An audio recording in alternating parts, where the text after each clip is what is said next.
Alright mga ka-sniper, mga ka-motor adventure, sa video ito ang gagawin natin ay maglilinis tayo ng ating engine. So ito yung ating engine bay.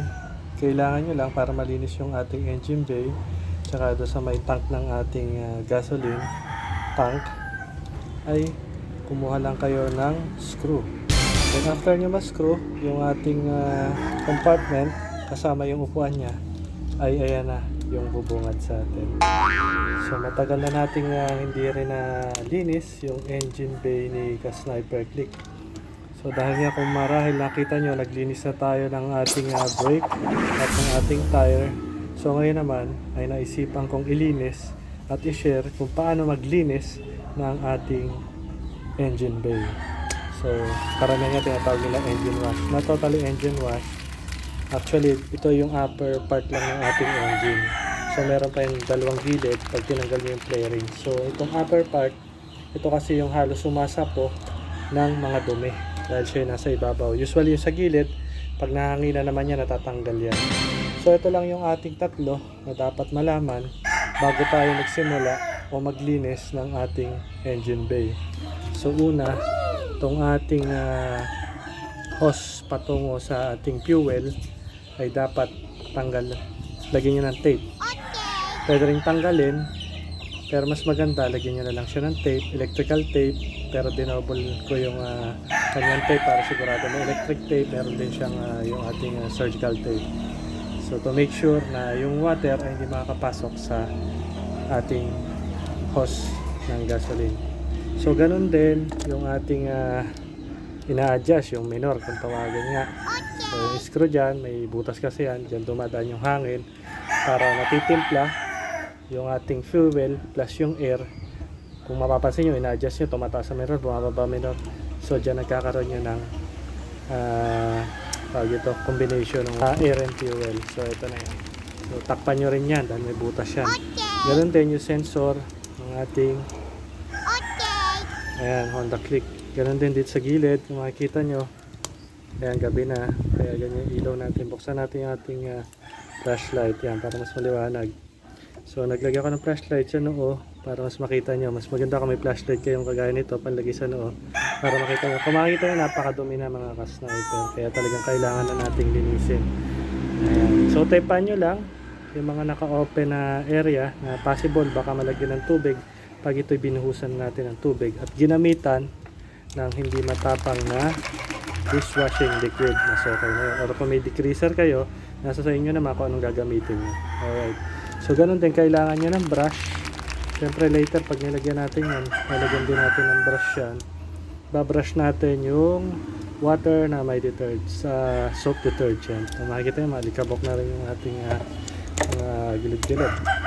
So hanggat sa maabot ng ating kamay, yun ang ating lilinisin, maabot ng ating brush. Ayan, naway makatulong itong ating DIY engine bay cleaning ni ka-Sniper Click. So ayan, checking din tayo. Nagche-check pa ako kasi baka meron tayong hindi napapansin na kailangan nating tapean ng mga wirings. So mas maigi double check natin yan. So okay, pause ko muna. Prepare lang ako ng water. Alright, so ayun na mga ka-sniper, mga ka-motor adventure, meron na rin tayong tubig para ready na. Ito na yung brush natin, tapos yung ating dishwashing liquid. Kung i-prepare ko yung degreaser, mas okay din. Pero tayo, okay na tayo dito sa dishwashing liquid na hindi matapang. So ang concept din ito, kaya natin nilinisin ay para sa performance, sa safety, tsaka para hindi sila bahayan ng mga tinatawag natin pabay. Alright, so let's go. Ito makatulong sa ating ka-sniper, ka-motor adventure na mahilig din sa pagmumotor. Dahil na yan, nakikita nyo talagang masyado na siyang alikabok dahil summer na. Summer. Hindi natin siya direct bubuhusan ng tubig, so brush muna tayo na sa gilid na rin ng layerings natin.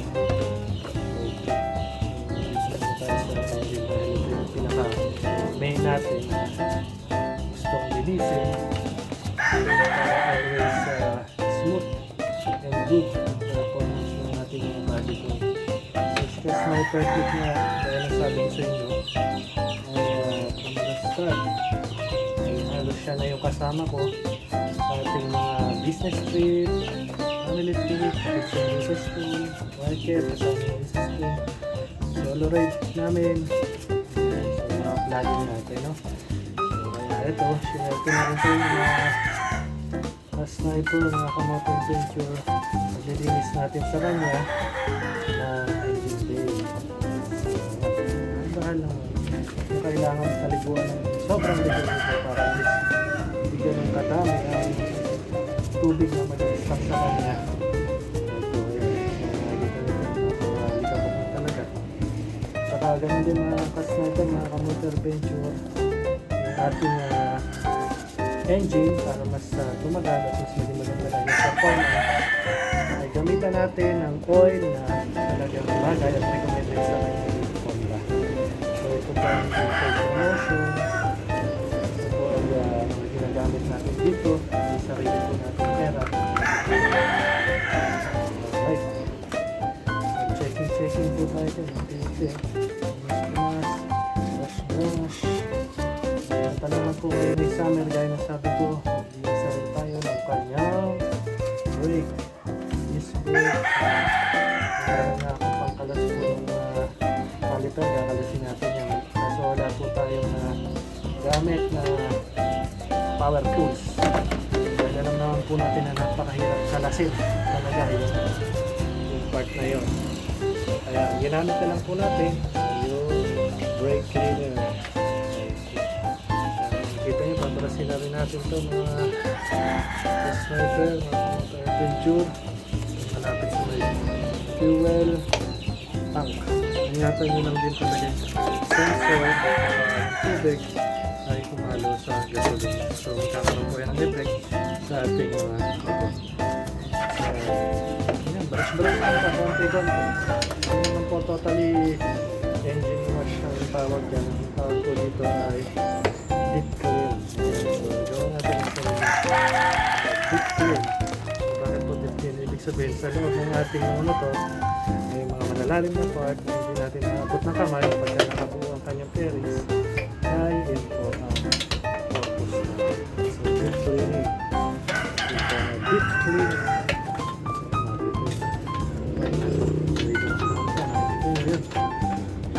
So, kitin yan.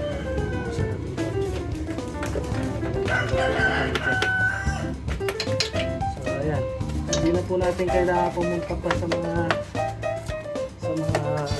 kasa para gimasto sa pagbayad para sa paglinis ng ating engine bay. So sa sarili natin, yan ang ginagawa po natin ngayon ay pwede na natin linisin ating engine bay using yung ating DIY method. So alright. So, post muna natin mga ka-sniper, mga ka-motor adventure. Then, ito po ay repeat lang na repeat yung process.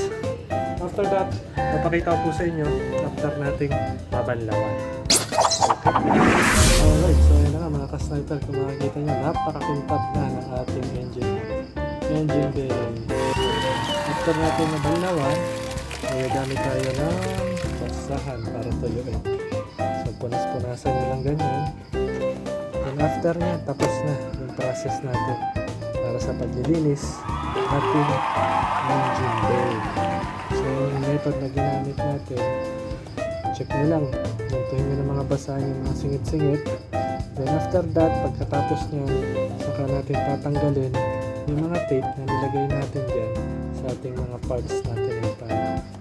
Para at least, hindi sila cause hit kapag init ang engine, no? Or hindi sila lumagsan pag okay, so dito yung electric tape. Tapos maganda dito gamitin yung heat resistant tape kung meron kayo nun. Yun talaga yung ginagamit kaso naisipan lang natin today na mag engine bay cleaning.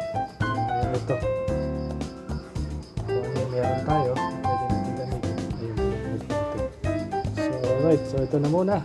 Tumagit yan, napakakintab, kumikintab-kintab pa. Ayan o. Linaw o. Ganda. Okay, naman ito yung nakapag-deliver sa kalaman sa ating mga ka-sniper, mga kamotor adventure. Magandang gabi. And good night sa inyo lahat.